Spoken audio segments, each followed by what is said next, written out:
Good evening, everyone. So, to introduce you to the concepts of dynamic programming, in the textbook they have given three approaches, basically three examples.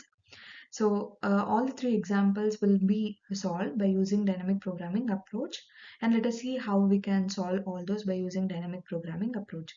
So, here there is one problem called as coin row program. Sorry, coin row algorithm, or it is a problem basically.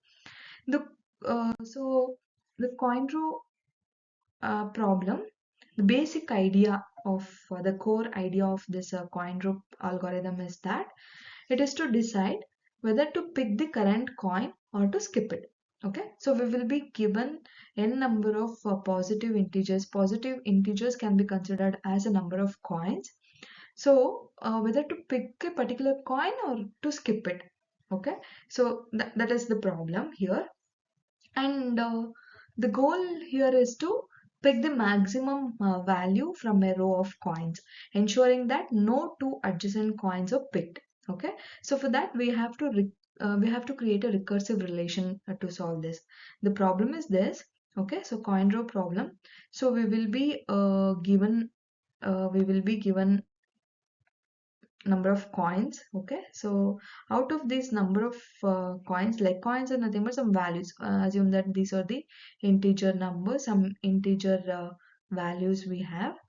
So out of these integer values, we should decide which coin to be picked. Okay, which maximum coin to be picked. That is the problem. We do not know how to pick and how to solve this problem. So by using the dynamic programming approach, we should be able to solve this. Let us see how we can solve. So first we should draw the recursive relation. Okay, so how can we draw the recursive relation? It should be, the problem can be split into two cases. Okay, so the two cases is, say for example, here we have the example. See, how do we draw the recursive relation is the first point. So we have a series of integer numbers. So these are called as coins. Okay, so these are the coins. Say for example, if I want to pick this one, I want to pick this coin. Okay, so it can be called as f of n. Okay, let me call this as f of n. Okay, and this is called as f of n. And to pick this coin, the condition is what? To pick this current coin, whenever I pick this current coin, its adjacent coin cannot be picked. 1 cannot be picked, or 10 can also 10 cannot be picked. Adjacent coins cannot be picked. Okay, so that is the condition. So whenever I pick a current coin, its adjacent coins cannot be picked. That is the condition. So now, so using that condition, we can draw the recurrence relation. So I can pick this.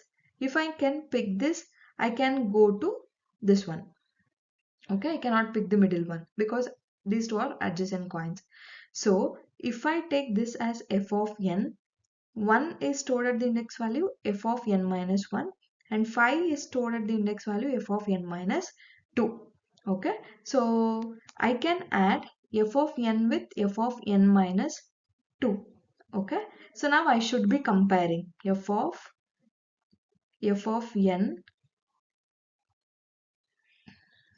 n can be added with f of n minus 2, f of n minus 2. Okay, and it can be compared with this f of 1. Okay, so it cannot be added, but it can be compared with f of n minus 1.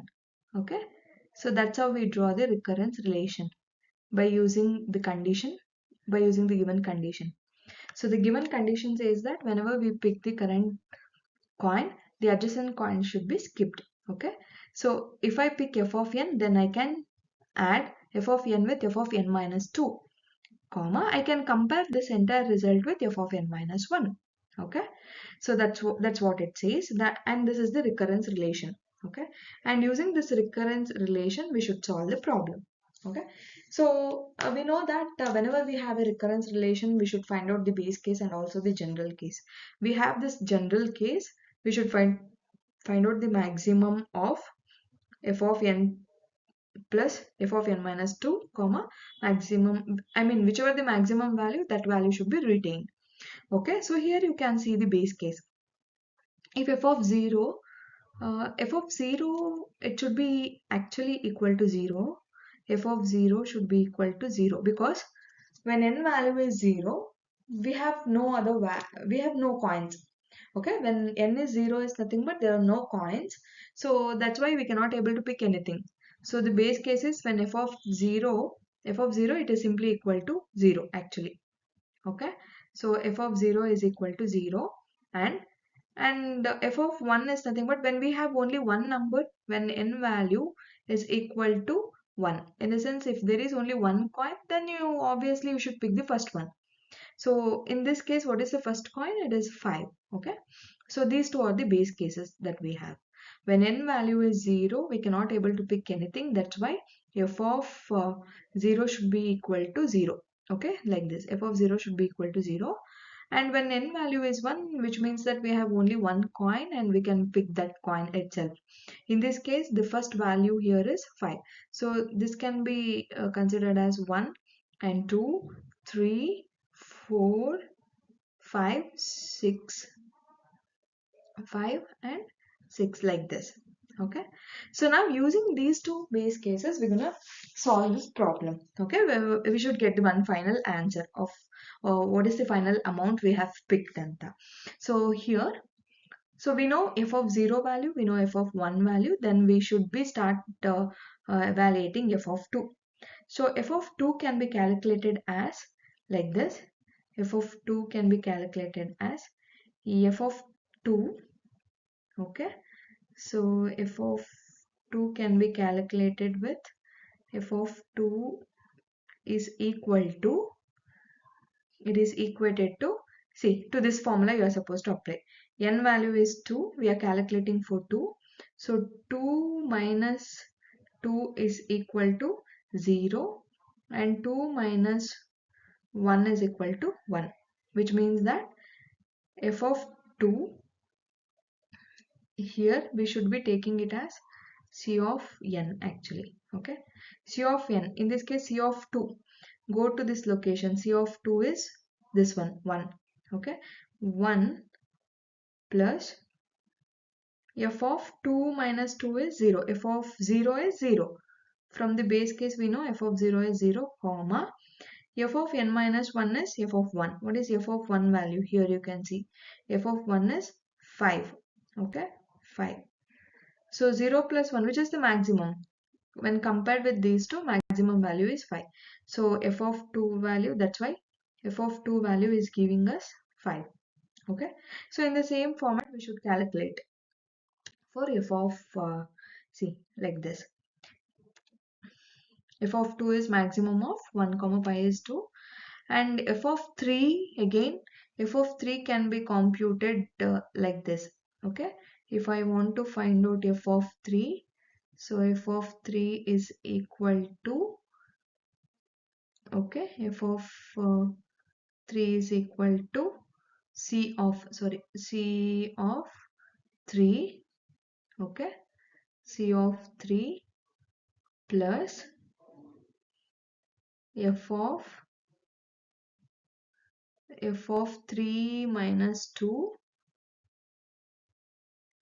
f of 3 minus 2, comma, f of 3 minus 1, f of 3 minus 1. Okay, like this. So we should find out the maximum of these two. So it is C of 3, right? Let me write it properly.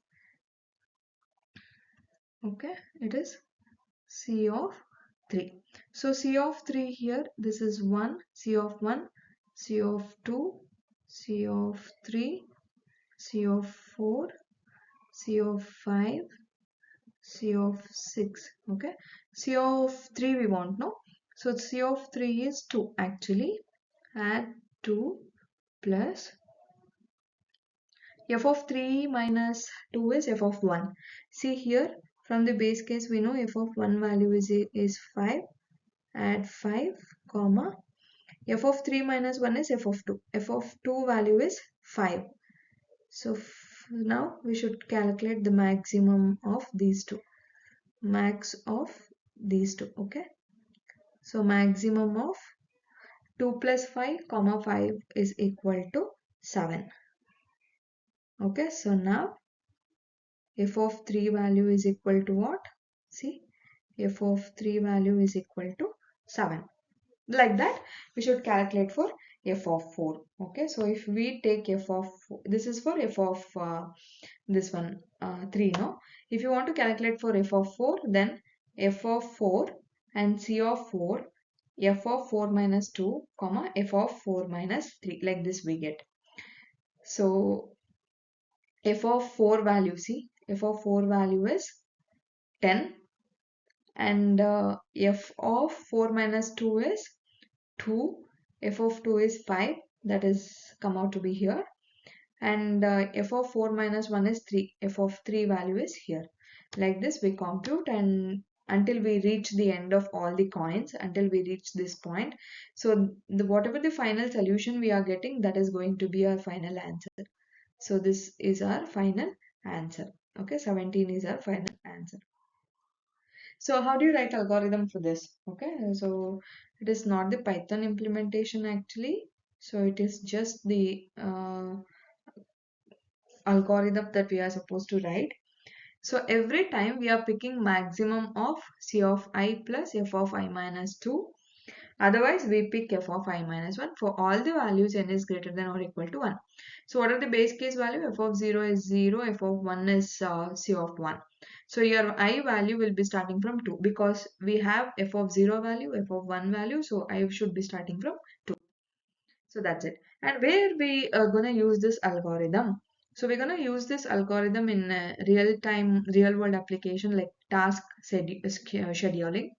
When selecting the maximum number of tasks from the list where consecutive tasks cannot be chosen. Say for example, you might have heard about freelancers. Okay, so they will be using this algorithm for choosing their non-overlapping gigs to maximize their earnings. Okay, so